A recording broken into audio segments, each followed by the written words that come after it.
So what do you do when your dream dies?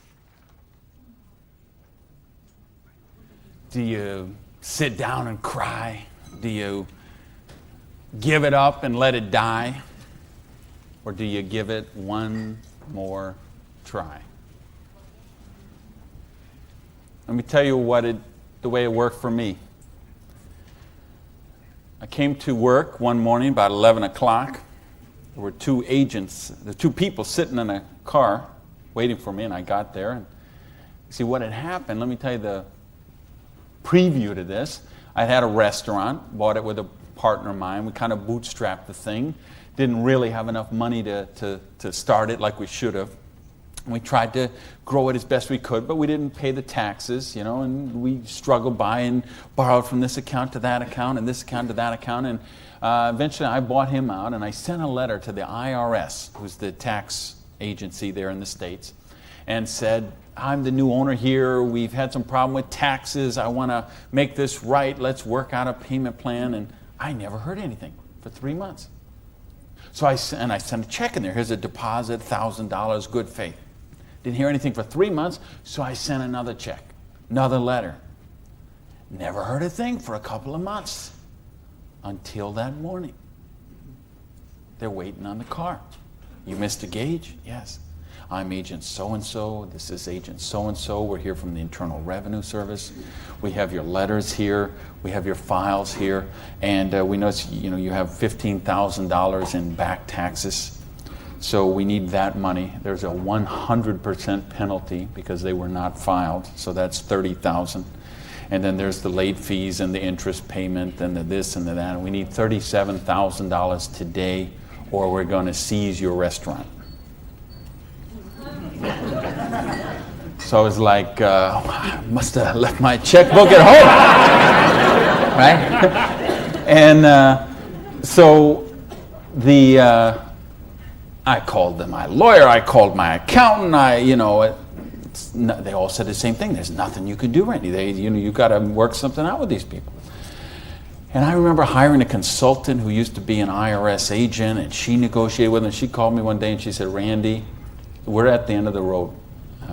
The way they keep compliance is they have to set some examples sometimes, and you had a busy delivery business and they saw those cars going all the time with the signs on them, and they need to make examples, and they just want to make you an example. And so they auctioned off the place on the courthouse steps, $500,000 a year operation. They auctioned it off for $11,000. And I couldn't beg, borrow, or steal the $11,000 to get it out of hock, so that was the end of my dream. And I remember driving along in the car that day, not even my car because I didn't have a car anymore.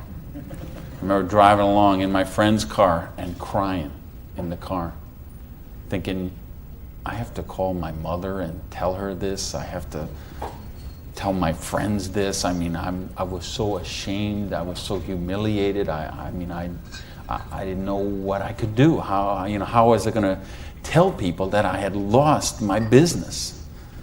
And between the $37,000 I owed those guys and then the money I owed for the vendors, whatever money I had left that day, I took and paid off the employees and said, this is the last check you're going to get, so do what you can with it. And that left me $55,000 US, $55,000 in debt. No house, no car, no credit cards, no job. And what do you do in a situation like that? Well, when you have your dream. And see, that was the biggest dream I had at that point in my life. Because as you heard from Ford, I'm a high school dropout. I started off as a dishwasher in a pancake house. And then I worked my way up to cook, and then I became a waiter, and then I was a manager trainee. And I thought, boy, if I could just be a restaurant manager, that would be, I could wear a tie, I'd go around with the coffee pot. How's your dinner this evening? Everything okay? I thought, oh, this would be it. Until I got that job.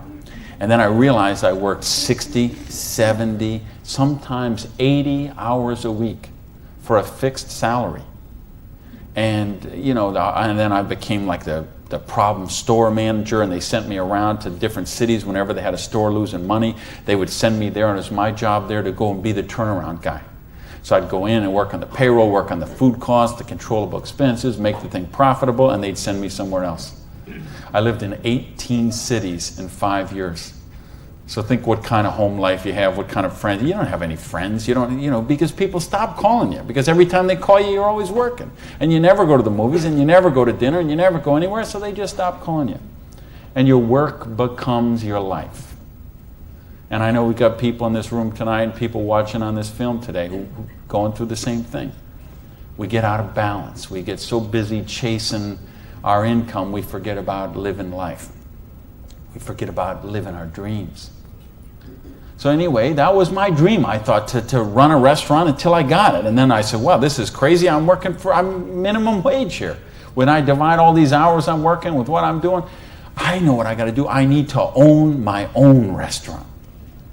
That would be the dream. And that's the great American dream, of course, and back in the States, is you get your own business and you start it up. And so that's what I did. And I saved my money, and I worked hard, and I played by the rules, and I did all the stuff you're supposed to do, and I got that restaurant. Until that day when it all ended like that. And all of a sudden, where do you go when you don't have that dream anymore? And, in my case, I had to back up, and I'll talk about that in a sec, but I don't want to talk about me tonight. I want to talk about you tonight. I want to talk about your dream. And I mean the big dreams, the bold, daring, imaginative ones you had. The ones you had when you were 15 years old, and 18 years old, 20 years old. Because what I see people give up on their dreams. And it seems the older we get, the more we give up on our dreams.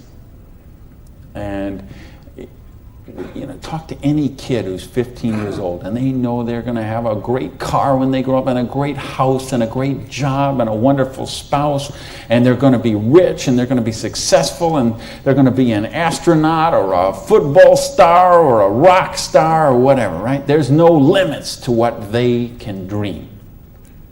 And what happens along the way? They get out, they go to school, they get out as 22, 23 years old, all of a sudden they take a job they don't really want. It's not their dream job, but they figure it'll do for right now. And then maybe they find out about another job, and that's not their dream job, but it's a little more money than the last one. And they meet someone along the way, and all of a sudden there's two, and then there's a little baby on the way, and there's another baby, and then there's diapers and formula and braces and all of those kind of things. And all of a sudden they take another job that's 500 miles away, but again, it pays a few $1,000s more a year, so they take that job. And all of a sudden you're 35 years old, you're 45 years old, you're 55 years old, and you forgot about your dreams. That's what tonight is about. I know you heard it's a business opportunity. Nah, it's a dream opportunity. How to get your dreams back. I noticed this because I like sports cars. Some of you all know me. I got a car thing going on. And it's funny, I'll be sitting at the light in one of my Vipers, let's say, and some car will pull up next, and there'll be a guy driving there, and he's got his 2-3 kids in there in the back, and they'll roll down the window, "Hey, Mr. Viper, man, cool car, man, and, rev the engine up. I can't wait. When I grow up, I'm going to get a Viper." And kids say that to me all the time. "I grow up, I'm going to get a Viper." Now, Dad doesn't say that. He's just sitting there behind the wheel, because see, Dad's already grown up. And he figured out he ain't getting the Viper. He's got the minivan. Right? What happened along the way? Because, and it's funny, every year they publish the list of the most popular cars. And I see it every year, and it comes out. And I read the list, and it's funny. Now, when I talk to kids, and I talk to a lot of kids, they always like cars. And I'm going to get a Corvette, I'm going to get a Lamborghini, I'm going to get a Ferrari. And then when they publish this list of the best-selling cars, it's Toyota Camrys and Holdens and Mercurys and Ford Escorts and Geo Metros, the broke mobiles. Right? These are all cars they make for broke people. You see that? Like the Holdens you got here. Right? And the Toyotas we got there, and the Chevys we got there, and the Buicks we got there. They make those things for broke people. Now, how come when I see the list of the top 10 things, I don't see Ferraris and Lamborghinis and Rolls Royce and Jaguar and Bentley?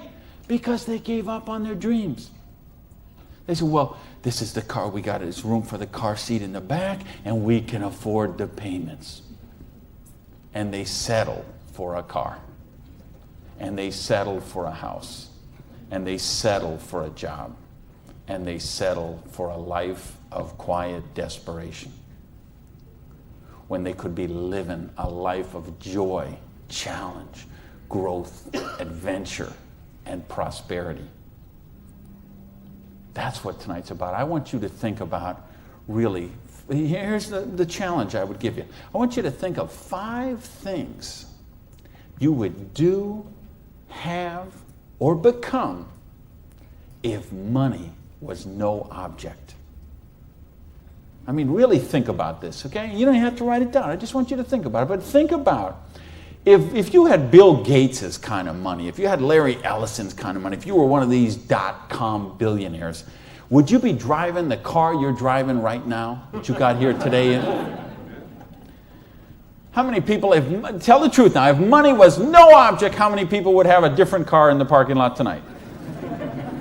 Okay. Now, if money was absolutely no object, you had 30, 40, 50, 60 billion dollars, how many people would have a different roof over their head when they went home tonight? How many people have a better wardrobe? Ladies, how many of you would have bigger closets? Right? Yeah. So this tells me something. This tells me you do have dreams, and you want to live them, or you wouldn't be sitting here tonight. See, most of Australia tonight, most of New Zealand tonight, most of the United States, UK, everywhere where they're watching this video, most people aren't gathered like this. Most people are sitting on a recliner, rubbing the hair off the back of their head, drinking rancid fermented hops, watching the Idiot Box. 6 hours a day. And this is their life. Monday morning, 6:30. The alarm clock goes off. And they get, hit the snooze bar. If I could just get 15 more minutes. And they wait 15 more minutes, and they hit the snooze bar again, and they get 10 more. And then they got to get up, and they rush in the shower, and they jump in the car, and they buy their breakfast through a drive-through somewhere, and then they go to a job they don't like or actually hate. 85% of them, a job they don't like or actually hate, and they get through Monday till 5 o'clock or 5:30 or 6 o'clock, and then they go out and they face the traffic going home. They probably get drive-through dinner somewhere, dinner in a bucket to take home to the kids, get in front of the Idiot Box and sit there in a coma till they fall asleep, or they crawl into bed until Tuesday morning, 6:30, it starts all over again. Wednesday, hump day. Thursday, we're almost there. Thank goodness it's Friday. Because you know what Friday means, right? Because Friday means somewhere near the end of the day, the boss is going to say, hey, here, boy. You're going to get out that little paycheck, and they're going to get that paycheck, and for one brief moment in time, it's going to feel like it's theirs. But we know it isn't theirs, is it? Because they got all those little window envelopes from the credit card company just waiting for them, and that money is spent long before it ever got there. But for this one brief moment in time, it feels like theirs. So I don't know what they do here in Sydney, but I know what they do in the States. They go out to Pizza Hut. All right? So it's off to Pizza Hut for a deep dish, meat lovers, extra cheese, extra meat, but, Diet Pepsi because I'm trying to hold my weight, And off to the Pizza Hut, and then it's off to the neighborhood video store where they rent 3, 4, 5, 6, 8, even 10 videos to get them through the weekend. And they will spend their entire weekend sitting on that same recliner, rubbing that same hair off the back of that same head, drinking the same rancid fermented hops in a coma all weekend long, video after video after video, so they don't have to think about their life of quiet desperation until Monday morning, 6:30, when it starts all over again. This is life for a lot of people. This is life for millions of people. They're missing out on the real life. They're missing out on the real joy. And I don't want that for you. I didn't come 12,000 miles here to tell you what you want to hear. I came to tell you what I think you need to hear. We got a business here that offers you the chance with unlimited income potential. It's a business to help you be successful while you're helping other people reach success. You choose the hours you work. You pick the people you get to work with. I mean, do you know what a joy that is? Just to be able to pick the people instead of those slobs you're working with. Right? I mean, the tax advantages are extraordinary. The travel opportunity, if you're like me and you love to travel the world, the travel opportunities in this business are simply amazing. Okay?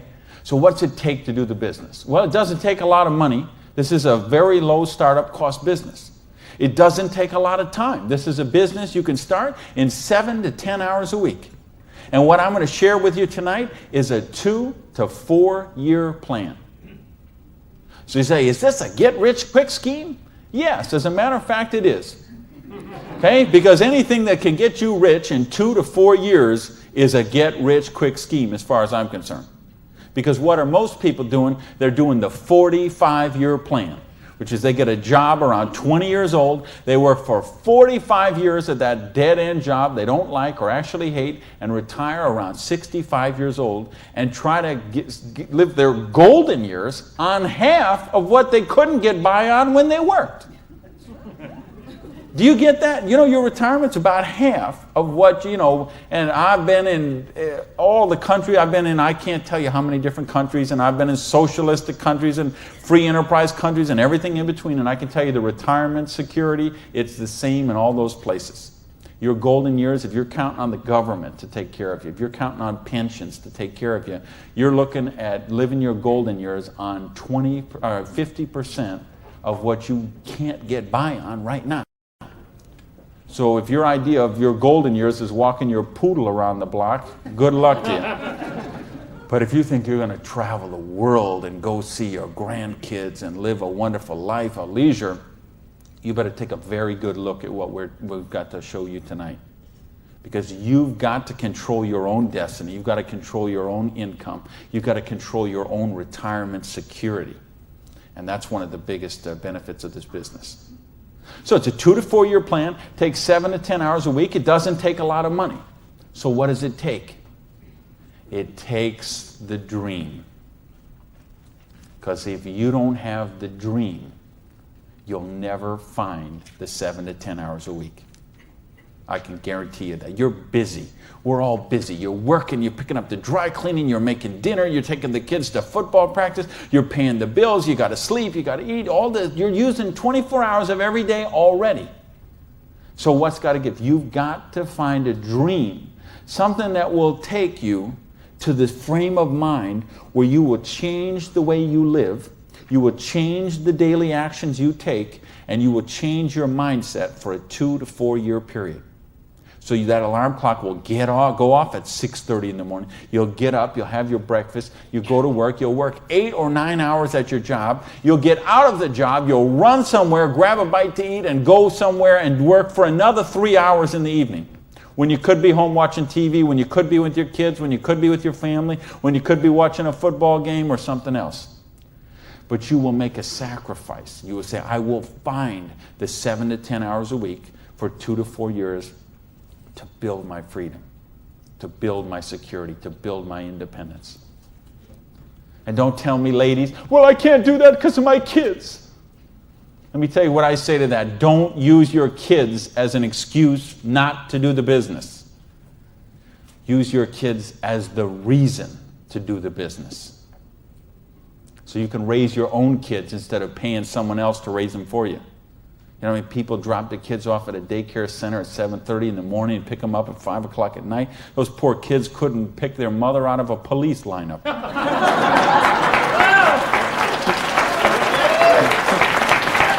Right? Don't use your religion as an excuse. Let me tell you, I missed a lot of church for a couple of years while I built my business. I was doing meetings on Wednesday nights instead of going to church on Wednesday night. Some Sundays I was in a different city working with a long-distance line instead of being at church. But you know what happened? I tithe 10% of every penny I make to my church. And I make a lot of pennies these days. Okay, some Sundays, we seat 800 in my church. You know, some Sundays, they put that basket around and it starts here and it goes all the way down the aisles, all that just like that. And you know, sometimes the check that I put in there equals the checks of 799 other people all added together. That's what missing a few days of church did for me. Gave me time to serve on the board of the church, 2 years as the president, a couple years more as the Blue Ribbon Committee. I've been able to contribute to the church. I've been able to teach a class on prosperity on that. See, I couldn't do that when I was broke. Do you really get that? You can't do these kind of things when you're broke. You can't help your kids when you're broke. When you're so busy trying to pay the bills, you're so busy trying to cover the mortgage, you're so busy trying to pay the rent, you can't live life. And that's not the way life is meant to be lived. I came here because I want you to have an amazing life like I have. And believe me, I have an amazing life. I live in my dream home. I live on the ocean, okay? I go to bed every night. I hear those waves crashing on the shore. I wake up, I go down, and I got a beautiful car to get into. I have beautiful people in my life. I have wonderful health. Everything is, I make more money every year than I did the year before. I am living a dream that is just wonderful. But I made some sacrifices along the way. And that's what I'm saying to you. Make some sacrifices. Take 2 to 4 years. Make a commitment. When you walk out of here tonight, make that commitment. Not to your spouse, not to your sponsor, not to me, not to yourself. Make a commitment to yourself that you're worthy, that you're worth it, that you will think back. And that's what I want you to really do, is say, okay, what were your dreams when you were 15? What is the house you would live in if money is no object? Do you have a picture of it somewhere that you carry around to fuel you? What is the dream car you want to be driving? Is it a red Lamborghini Diablo, Ferrari Testarossa, Bentley, Viper? What is it? Do you have a picture of it in your wallet? You got a picture of it in your planner? You have a dream board with it up somewhere? You got it up on the mirror in the bathroom? You got it up on the refrigerator in the kitchen? How much time you want to spend with the loved ones in your life? How much money you want to give to charity? I had lunch. Funny, I just got invited to be on the board of directors for the Florida Philharmonic. I'm so honored they asked that, and I'm proud to be a supporter of them. I'm so proud to be a supporter of the opera and the Young Artist Program and all kind of charities. Fascinating thing, though. I had lunch with the guy who invited me to be on the board. He gave $1 million to the Philharmonic this year. $1 million so they can play beautiful music. That's money. That's money with a capital M. That's living a life of dreams. That's living a life of wonder, of joy, of adventure and growth. And that's what I want for you. But you got to know what that is. So please, those 5 things, what would they be? And maybe you're going to give $1 million to your church, temple, or synagogue. Maybe it's you want to take a year off and study ballet. Maybe you want to take 6 months and go on a cruise around the world. Maybe you want to fly in all your family from all over the world and have a reunion. Maybe you want a house in Paris and a house in Hawaii and a house in San Diego and a house in Berlin. I don't know what it is for you, but you have to know what it is. Or nothing I'm going to talk about tonight is going to make any sense to you.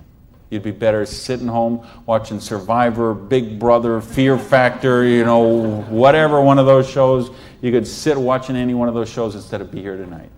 Because if you're here tonight, you got to know what your dream is. And we can show you. I will draw out on this board. I will draw out a way and show you how you can live those dreams. And I'll show you how to build some residual income, some retirement security, and you can just do the numbers yourself, okay? And you could say, all right, is there any of those 5 things that I would do, have, or become that I can get with what I see here on this board? The difference is, and here's the secret, okay? You wonder, okay, I know there's nothing for free. There's always a cost. Here's the thing. Here's the secret of everything I'm going to talk about tonight has to do with leverage. It's getting you out of the trap. And there's a big trap, okay? And this is the trap. It's people trading time for money. You work 40 hours, you get paid for 40 hours. So you work 40 hours and you get paid $400 a week. If you're sick half a day and you only work 35 hours, you get paid $350. If you need some extra money because there's something that you want to do, you put in some overtime, so you work 45 hours, so maybe you get $450. Well, you know what? That is trading time for money. Time for money. Hours for dollars. Hours for pounds. Hours for dollars. Hours for cougar ranch. Whatever the currency is. If you're trading time for currency, you can't get wealthy. It's a trap. You got to put some leverage to work somehow to get out of that. Because this is what keeps people broke. So in my case, when I lost my dream, and I started all over again, I said, well, I got a choice here. I can go and live like most people do and live that life of quiet desperation and just mind my own business and do the thing and be a worker drone in the collective like everybody else. Or I can go after my dreams again. So I began a study of prosperity. Because when you're $55,000 in debt, no house, no car, no credit cards, and you start selling the furniture, things look a little different. Anybody here ever sell your furniture for your business? Interesting scenario.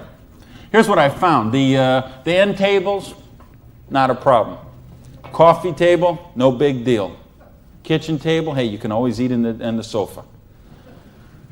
Lamps, no big deal. You got the light in the kitchen on the ceiling. But the sofa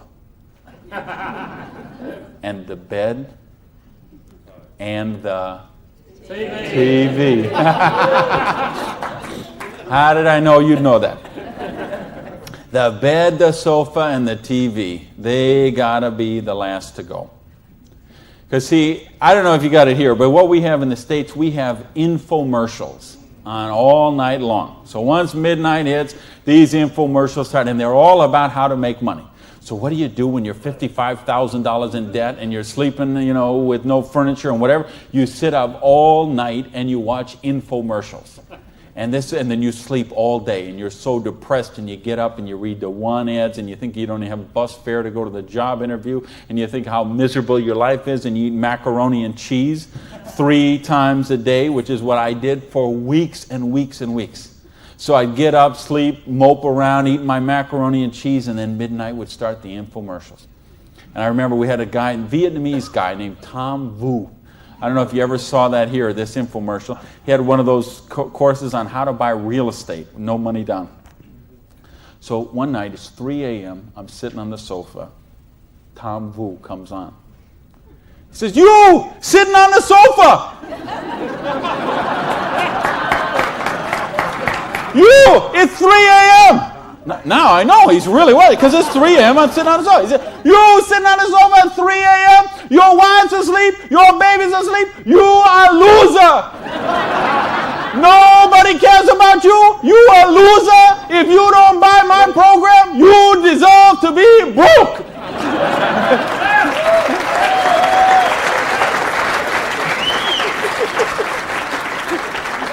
And I'm like, oh, if only I could afford this program. But of course, I didn't have the $199 or whatever it was. So, and eventually, of course, the sofa had to go, the bed had to go, and then the TV had to go.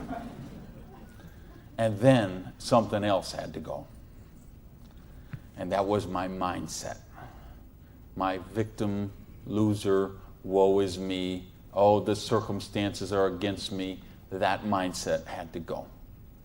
And I had to say, okay, I am sick and tired of being sick and tired. I am sick of being broke. I am sick of being sick. I am sick of being stupid. I'm sick. The truth is I wasn't even broke, okay? Because I would have needed $55,000 to qualify for broke. Okay? I would have been happy to be broke at that point in my life. Okay? At that point, I would have been happy to have an alarm clock going off at 6:30 waking me up. Now, is that the dumbest invention you ever heard, though, an alarm clock? You're supposed to wake up when you finish sleeping. But, right, what do? We stuck in the thing. So now this point, I wouldn't have been happy with an alarm clock. Okay, but I started a study of prosperity. And here's what I found. 2 secrets of prosperity. If you want to be wealthy, secret number 1, you have to be your own boss. You ain't going to get rich working for other people. If you've got to get a job as president of Disney Studios or, IBM calls you up and wants you to be the vice president of operations, maybe you're going to make a lot of money. All I know is those people weren't calling me, okay? And they may not be calling you, okay? So if those people ain't calling you, you want to get wealthy, you got to be your own boss. Because let me tell you a secret. I don't care how nice your boss is. I don't care how much your boss loves you and wants to help you. The truth is they have to buy you at wholesale and sell you at retail.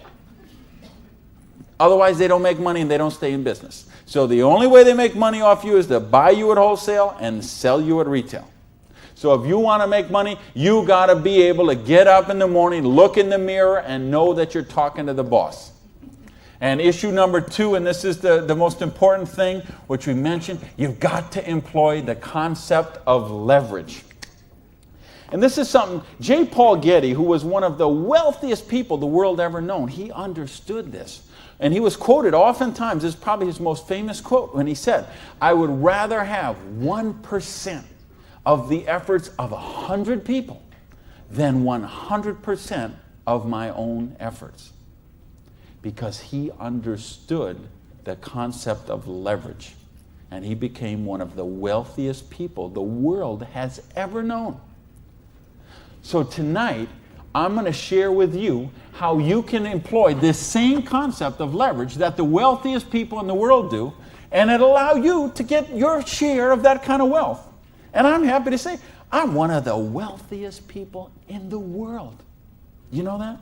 Now, you know what? I don't have Bill Gates' money. I don't have Larry Ellison's money. I couldn't spend $90 million on a boat down in the Kiwi race there next week. But you know what? If there's 6 billion people, whatever there is on this planet, I'm wealthier than 5,990, 99.8% of them. And I'm a dishwasher from a pancake house. But I understood leverage. Now, how do you put this leverage? It's a business called network marketing, sometimes called multi-level marketing. Sometimes we call it MLM for short. What is it? It's a business that allows you to leverage the efforts of other people who have a dream and are willing to trade that 7 to 10 hours a week to get a dream. So you're going to introduce them to the business. You're going to teach them a duplicatable system that they could follow and duplicate the same results with people that they're going to introduce to the business and create this system that everybody can follow, and everybody will get a nice chunk of the organization that is built. And because you direct your own organization, because you are your own boss, you get some residual income out of the efforts of the people that you introduce to the business. That's the leverage. It's no different than when Madonna makes a record and every time they play that CD, she gets a royalty of that.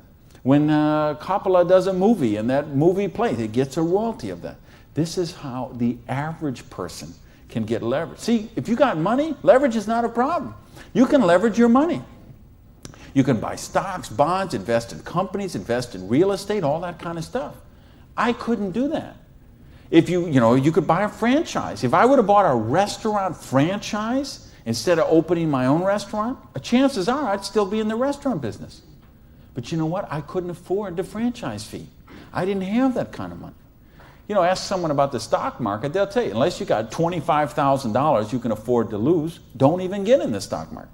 Well, I didn't have $25,000 I could afford to lose. I didn't have $25 I could afford to lose. Forget about. So I didn't have the money to leverage. And if you got a couple $100,000, couple million you can leverage, hey, maybe you don't even need to be here tonight. But I'm speaking to the rest of you. who don't have that kind of money. And the rest of you who used to have that kind of money till the stock market tanked, and now your retirement fund is 40% of what it was 2 years ago. Okay, let's talk about how you build your security. Well, so what is network marketing? It's just a new paradigm in distribution. Been around for over 50 years now. And it is, why I say it's a new paradigm in distribution is because it's changing the way we get products and services to the consumer. And with things that have happened recently, like the internet, overnight shipping, satellite, telephone, fax technology, all of this stuff is driving network marketing to be a bigger force today than it has ever been. So it's been growing consistently for more than 50 years. There are somewhere between 14 to 16 million people in the network marketing direct selling industry. And it will do somewhere between 70 and 80 billion dollars US this year. So this is a very credible business. And if you've been reading the financial papers the last few years, you've seen it mentioned in the Wall Street Journal, had front page cover stories on Success magazine, Forbes magazine. The mainstream press is really starting to pick up on this. Now, why is that happening? Is because it's the future. It's what has to be, because what has happened in the past doesn't work anymore. In other words, here's how it used to work in distribution. We'd have a manufacturer. They would make a product. They would sell it to a wholesaler who would buy it, resell it to a rack jobber who would buy it, resell it to a retail chain. They would buy it, send it to a warehouse somewhere, sits in a dusty warehouse for 6 weeks, and then it gets transferred by truck, maybe it goes to the store, and then you come in the store and you buy this product. Well, they had to make money, they did. You have all these parasites who were taking money out of your product. I say, why am I calling all those people parasites? Well, it's not that they're not nice people, it's just that made sense 100 years ago. It doesn't make sense today. Because today, we can have a network marketing company manufacture a product and send it direct to a distributor who in many cases is the end consumer, and in other cases is just conversationally marketing the products with their friends, neighbors, and relatives, and we eliminate all these other people in the middle. So look at the difference. This made sense 100 years ago. Something came by boat over here. Maybe it went from California, it went on a ship, came to the East Coast here, and then it was transported across to Australia, over to the outback. It was the same thing with us. We used to get stuff from England, and it would land in Boston or New York, and then it would go by stagecoach across the country, and then it went by train, and then it went by truck, and this is the only way it worked. This is all we knew. Then we got fax machines, we got the internet, we got Federal Express, UPS, overnight delivery, we got 800 telephone numbers, we got fax machines. All of a sudden, this doesn't work anymore. It's a broken model. Why do you think so many businesses have been in bankruptcy in the last 5 years? And I mean big name, 100, 200-year-old companies, retailing giants like Macy and Stalwarts that we would think have been around forever. They went into bankruptcy court. Why? Because they have a broken distribution model. This is the model of today. This is the model of the future. And with what we're doing now with internet and 800 numbers and ordering, this is going to get just bigger and bigger and bigger.